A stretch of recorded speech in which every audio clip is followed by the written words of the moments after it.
com muita alegria que nós começamos agora o primeiro Conexão Cidadã. A cidadania se faz com direitos e deveres. É preciso se respeitar regras sociais para ter um bom convívio em sociedade. Mas também nós precisamos ter ciência dos nossos direitos. Foi pensando nisso que a Defensoria Pública do Estado, em parceria com as secretarias estaduais de Educação e da Juventude, idealizou este espaço. Aqui nós queremos conectar você com a sua cidadania. O Conexão Cidadã existe para que toda pessoa alcançada pelo nosso conteúdo possa pensar criticamente e agir com a firmeza de quem dá valor à dignidade humana.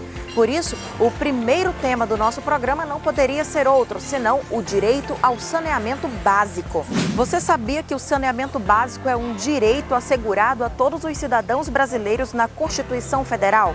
Sabia que, apesar disso, 35 milhões de brasileiros não contam com abastecimento de água ou rede coletora de esgotos no país?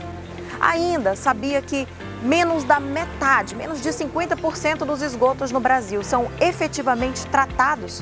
E você vai ver também. No quadro Transformando Vidas, a história de uma comunidade que viu a vida ser completamente mudada a partir da garantia do saneamento básico. Para sua redação, vai o olhar da Defensoria a respeito desse tema.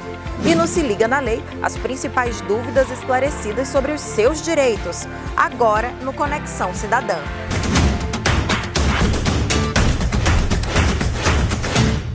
No quadro Transformando Vidas, hoje a gente conta a história de uma rua que nada tinha a ver com o nome dela. Rua da Felicidade, no bairro do João Paulo, em São Luís. Essa rua era mais conhecida pelos apelidos, Rua da Vala, Rua da Malária, mas essa história está mudando. Aliás, ela já mudou.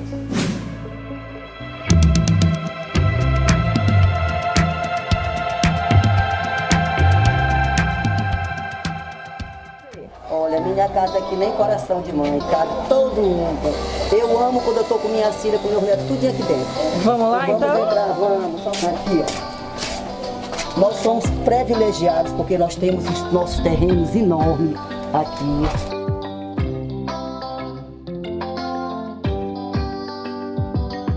Mas eu sou feliz, graças a Deus. Eu sou muito abençoada com esse salário que Deus me deu. E aí tô aqui, ó.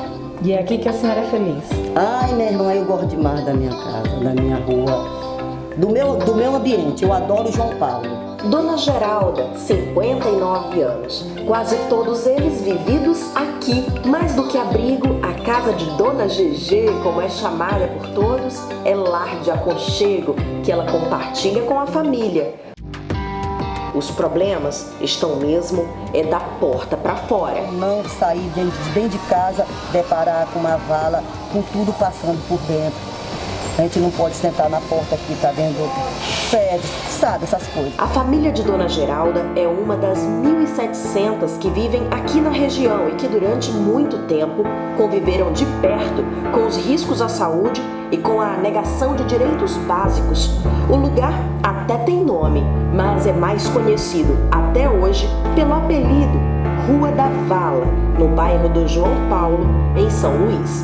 São mais de 5.000 pessoas, gente humilde e trabalhadora, que compartilha sentimentos muito parecidos. Ali na esquina, Dona Francisca, aos 67 anos, enfrenta o medo e a dificuldade de se deslocar diariamente.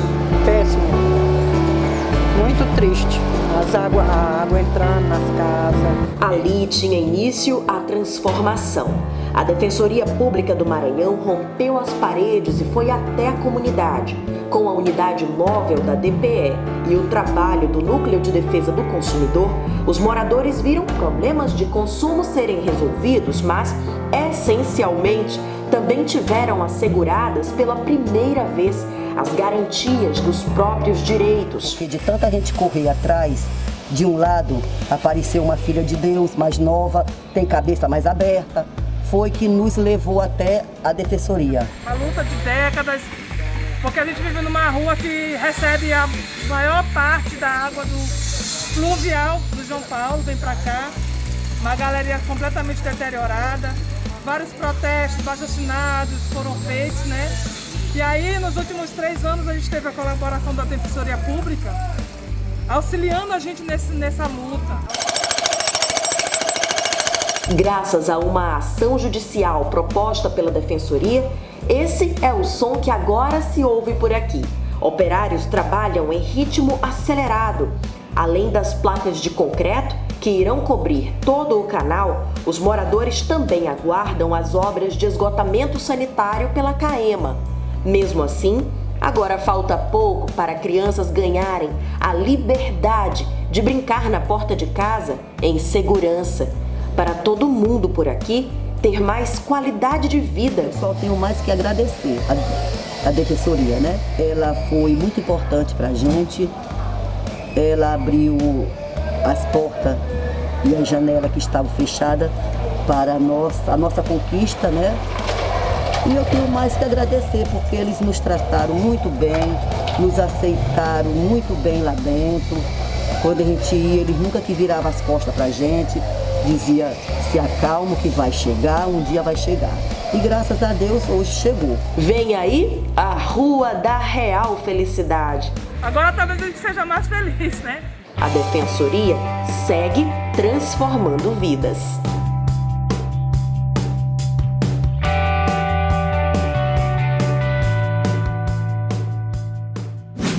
Bom, eu tenho a alegria de contar aqui com a presença do Defensor Público-Geral do Estado do Maranhão, Alberto Bastos, que agora vai aprofundar um pouquinho mais com a gente esse tema tão importante. Então, seja muito bem-vindo ao Conexão Cidadã. Para a gente é um prazer. Eu quero aproveitar esse momento para agradecer à Secretaria Estadual de Educação, na pessoa do Dr. Felipe Camarão, que nos oportunizou esse momento para falar com os nossos alunos da rede pública estadual. Quero agradecer a oportunidade porque é um momento que nós iremos contribuir um pouquinho com a formação cidadã dos nossos alunos da rede pública estadual. Bom, então agora de saída eu já vou perguntar por que mesmo sendo um direito garantido, previsto na Constituição Federal, a gente não vê o saneamento básico sendo de fato oferecido nas comunidades de São Luís, do Maranhão, do Brasil? Infelizmente é uma realidade nacional. Em torno de 72% da população residente no Nordeste não tem acesso ao esgoto. No Brasil, em torno de 100 milhões de pessoas não têm acesso a essa política pública que é tão cara para a nossa saúde, né? É muito importante que a gente possa ter acesso a políticas voltadas a saneamento básico, porque isso vai contribuir para uma qualidade de vida melhor e também uma ação efetiva de prevenção à saúde. E no caso da Rua da Felicidade, daquela comunidade que vive ali, como foi que começou o trabalho da Defensoria com aquela população? No ano de 2015, a Defensoria Pública recebeu algumas lideranças comunitárias da região da Rua da Felicidade, ocasião em que nós articulamos visitas juntamente com uma instituição de ensino, alunos de uma instituição de ensino que são capitaneadas por um professor que é mestre em saneamento ambiental. O nosso objetivo era diagnosticar os problemas, as causas desses problemas e embasar isso num relatório técnico para depois fazermos as cobranças aos órgãos competentes. É importante frisar que nós visitamos a comunidade todos os finais de semana por 3 meses. E isso permitiu que a gente tenha um diagnóstico mais amplo e também objetivo para que pudesse propugnar aí, para que pudesse pedir a melhoria da política pública de saneamento básico ali naquela região. E de fato houve uma grande transformação social ali na comunidade. A qualidade de vida é algo que muita gente sonhava em ter, mas talvez não tivesse esperança de ver isso se realizar. O que foram as principais mudanças já observadas ali para aquela comunidade? No início das visitas, a Defensoria Pública percebeu que existia uma vala que corria toda a rua e que nos momentos de chuva inundava e esse esgoto invadia as casas das pessoas. Somado a isso, existia um odor fétido que era característico da rua. Com as intervenções que foram proporcionadas pelo Poder Público Municipal, nós já percebemos que não existe mais aquela vala aberta que colocava todos em risco, inclusive, principalmente nos momentos das inundações. Então, essa parte melhorou de forma significativa e hoje também não existe mais aquele odor que era característico da Rua da Felicidade. Então, a gente contribuiu para que a população tivesse um ambiente mais saudável para poder desfrutar de outros direitos, como o direito ao esporte, o direito de conversar e transitar pela rua de forma segura. Então, são aspectos que foram bastante relevantes nessa atuação da Defensoria Pública. Você falou de esporte, defensor. Houve um projeto que também nasceu dessa convivência, dessa interação com a comunidade, especificamente voltado para o esporte. Você pode comentar aqui um pouquinho sobre ele também? A Defensoria Pública, nessas visitas, percebeu que existiam inúmeras crianças que gostavam de brincar na região.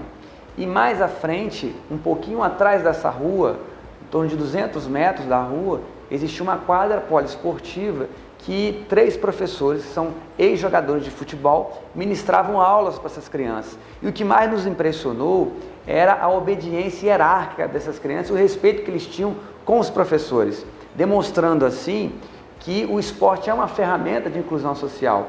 Diante desse contexto, nós resolvemos ajudar um pouco mais, conseguimos coletes que foram fabricados por internos da unidade prisional, disponibilizamos para esses alunos. Também doamos bolas, redes, com o apoio da Secretaria Estadual de Esportes. Somado a isso, nós levamos essas crianças para uma final do Campeonato Maranhense entre Imperatriz e Motoclube no ano de 2019, e eles ficaram bastante felizes, porque muitos deles, pela primeira vez, tinham se dirigido a um estádio de futebol. Então, a gente também contribuiu um pouquinho para que essas crianças tivessem esse momento de felicidade e que pudessem conhecer a realidade. Eles visitaram o vestiário, conheceram os jogadores, tiraram fotos, entraram em campo no momento da premiação. Então, foi uma experiência bastante positiva, que eu tenho certeza que eles vão levar isso para o resto da vida. Verdade, com certeza vão levar sim. Agora, para fechar esse nosso primeiro momento, quem assistiu a tudo isso e ficou desejoso de também viver isso na sua comunidade, deve fazer o quê? Pode contar com a Defensoria Pública também? Pode, Dalva. É importante ter esse espaço para dizer o que é e para que serve a Defensoria Pública. De acordo com a Constituição Federal, compete à Defensoria Pública promover o acesso a direitos dos mais necessitados. E, infelizmente, as pessoas mais impactadas com a falta da política de saneamento são os mais vulneráveis, são os mais pobres. Então, eles podem buscar a Defensoria Pública, que o defensor irá não só atendê-lo por uma demanda individual, como também vai avaliar se há necessidade de proporcionar uma atuação coletiva, como foi feito na Rua da Felicidade. Bom, muito obrigada por essas informações. Esse foi só o nosso primeiro bloco. E o Defensor Público Geral Alberto Bastos vai continuar aqui com a gente, porque já, no próximo bloco, tem Hora da Redação com o Olhar da Defensoria. É já.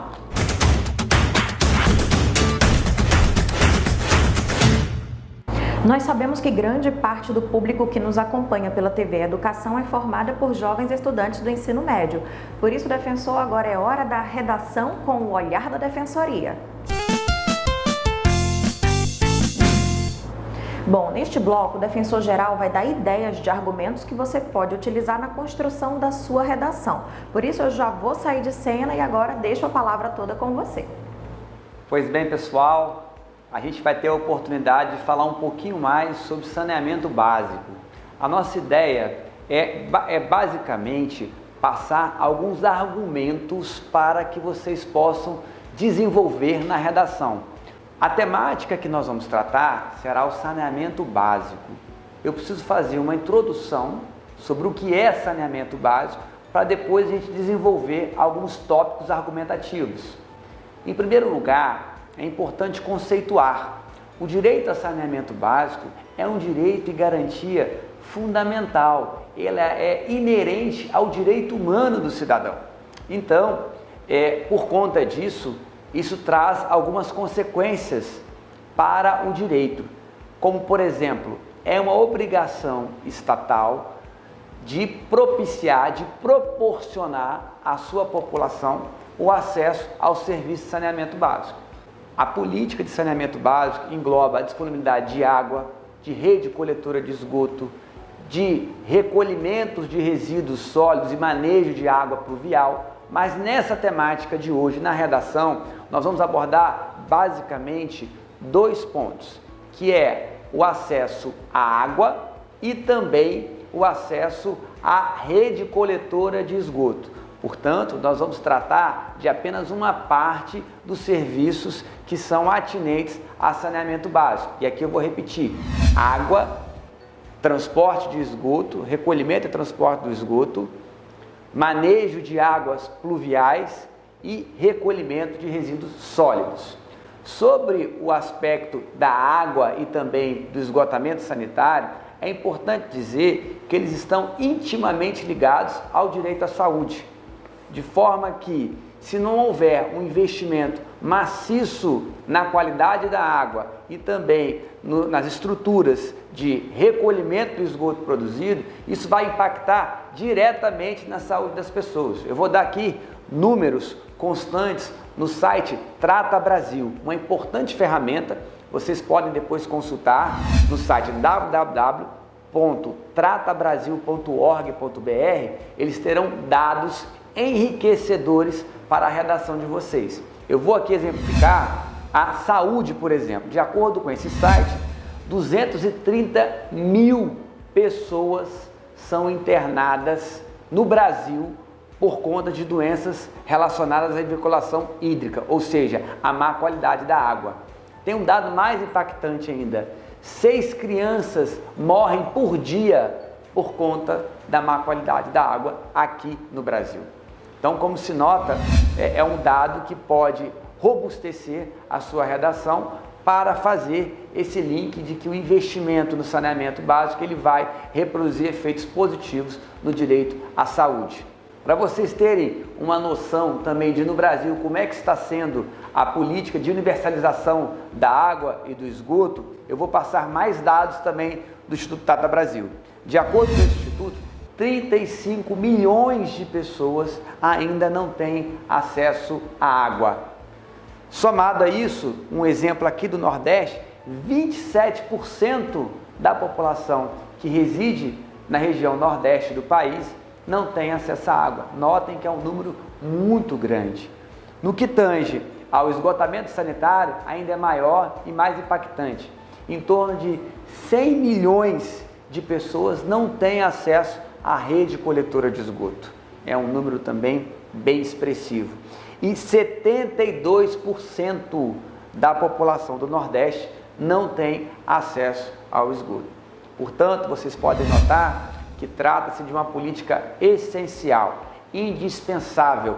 Então, na parte introdutória da redação, vocês podem abordar que o saneamento básico, ele engloba 5 tipos de serviço, como eu já disse anteriormente, mas o que se torna mais imprescindível hoje no país é o acesso à água, o acesso à rede coletora de esgoto, pois isso vai impactar no direito à saúde. E depois, nos parágrafos subsequentes, vocês podem abordar com estatística a política de universalização de água e rede coletora de esgoto. E aí vocês vão poder, ao final, concluir com uma medida legislativa que foi tomada no ano de 2020. Mais precisamente, no meio do ano de 2020, foi sancionado o marco do saneamento básico. E ali ele estabeleceu algumas metas que serão muito importantes para a população. Vocês perceberam que os números ainda são muito aquém da necessidade da população. E nesse marco regulatório do saneamento básico, dentre outras coisas, eles estipularam uma meta que até 2030 nós tenhamos 90% da população, 99% da população com acesso à água e 90% da população com acesso à rede coletora de esgoto. É importante a gente frisar também um último aspecto sobre a importância do saneamento básico. A jurisprudência, que são as decisões reiteradas do Superior Tribunal de Justiça, vem compreendendo que isso é um direito essencial à condição da vida humana. Em razão disso, não cabe à administração pública informar a falta de recursos orçamentários para executar essa política, porque se trata de uma medida que é indispensável. Portanto, de acordo com o Superior Tribunal de Justiça, é dever do poder público, e aqui, quando se trata de água e esgoto, do poder público municipal, de disponibilizar à sua população o acesso à água e o acesso à rede coletora de esgoto. e, por conta do marco regulatório, eles tomarão algumas medidas tendentes à universalização da água com esse estabelecimento de metas. Então, essa seria a proposta que a Defensoria Pública apresenta para os alunos da rede pública estadual para contribuir com dados estatísticos para uma melhor argumentação em sua redação, desejando que todos tenham um bom estudo e muito boa sorte também ao final, no momento da prova do Enem.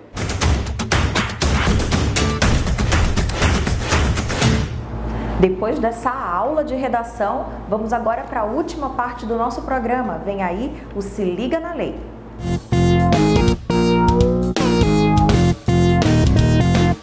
Sabe aquela pergunta sobre direitos e deveres que você sempre quis fazer? As dúvidas que sempre quis tirar, mas talvez ainda não tenha tido oportunidade? Aqui você tem. É por isso que eu continuo com o defensor-geral, Alberto Bastos, para conversar um pouco mais sobre direitos e deveres e tirar as suas principais dúvidas. Eu já tenho aqui algumas perguntinhas da nossa produção para fazer ao defensor. São perguntas bastante recorrentes que nos chegam aqui pelos nossos canais de atendimento. Acho que a mais presente nesses questionamentos todos é essa daqui que a gente já vai começar perguntando. Tarifa social de energia elétrica é algo que é fácil de obter? Como se faz para o cidadão obter? Em primeiro lugar, é importante dizer que a tarifa social de energia elétrica é um benefício que concede descontos de 10% a 65% na conta de luz das famílias carentes. E são considerados carentes aqueles que são inscritos no CAD único, Cadastro Único. Então, toda e qualquer família que tem uma renda de até renda per capita, renda por cada integrante da família de até meio salário mínimo, eles podem estar inseridos no Cadastro Único. E para se inserir no Cadastro Único, basta procurar o Centro de Referência de Assistência Social, chamado como CRAS, da sua região. Então a família, ela pode se dirigir até lá, ou um integrante da família, com os seus documentos pessoais e fazer a sua inscrição no CAD Único. Feita a inscrição no CAD Único, basta entrar em contato com a Equatorial para que aí ela possa requerer o benefício do tarifa social de energia elétrica. Já no mês subsequente, ela terá usufruindo aí esses descontos que vai poder contribuir até para que ela mantenha a sua conta em dia nesse momento de pandemia, de grandes restrições financeiras e econômicas. A gente acha que é muito importante que a população saiba, tenha conhecimento desse direito e possa buscá-lo junto aos órgãos competentes. Excelente. Defensor, as perguntas também relacionadas a direito do consumidor são muito frequentes. Uma que chegou pra gente diz o seguinte: não paguei a última parcela do seguro, então a seguradora pode se negar a fazer a cobertura quando eu precisar? Isso é um caso bastante recorrente na jurisprudência atual. O Superior Tribunal de Justiça, o STJ, ele já manifestou no sentido do adimplemento substancial. O que significa, se o consumidor ele efetuou praticamente todas as parcelas do seu contrato de seguro e deixou inadimplida sem pagar apenas uma, ele teria o direito a receber o sinistro caso ocorra. Muito bem, tem mais uma aqui sobre também direito do consumidor, agora mais relacionado a consórcio. A restituição, a pessoa desistiu do consórcio, essa restituição do que ela já pagou, ela deve ser imediata ou não? Muitas pessoas contratam o consórcio para adquirir um bem e nesse momento de crise, de pandemia, alguns não tiveram mais condições de continuar efetuando esses pagamentos. Em razão disso, ele pode pleitear a desistência do contrato de consórcio. Mas, infelizmente, de acordo com a jurisprudência também do Superior Tribunal de Justiça, o ressarcimento das parcelas pagas, elas só virão 30 dias depois do término do grupo. Ou seja, depois de terminar todo o contrato de consórcio, ele vai ter direito ao ressarcimento dessas parcelas. E aqui é importante frisar também que ele não terá direito ao ressarcimento integral. É lícito à empresa que disponibiliza o consórcio de efetuar a retenção de algumas parcelas pagas a título de administração. Muito bem, então com essas perguntinhas aqui, respostas bem rápidas e objetivas, a gente finaliza mais um quadro Se Liga na Lei, e eu agradeço a participação, a presença do Defensor Público Geral, Alberto Bastos, com a gente neste que é o primeiro Conexão Cidadã. Muito obrigada. A gente que agradece a oportunidade mais uma vez.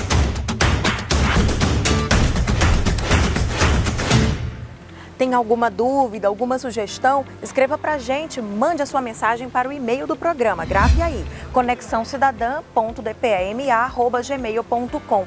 Tem também as nossas redes sociais, é só procurar @defensoriama. Muito obrigada pela sua audiência e até o nosso próximo encontro. Tchau!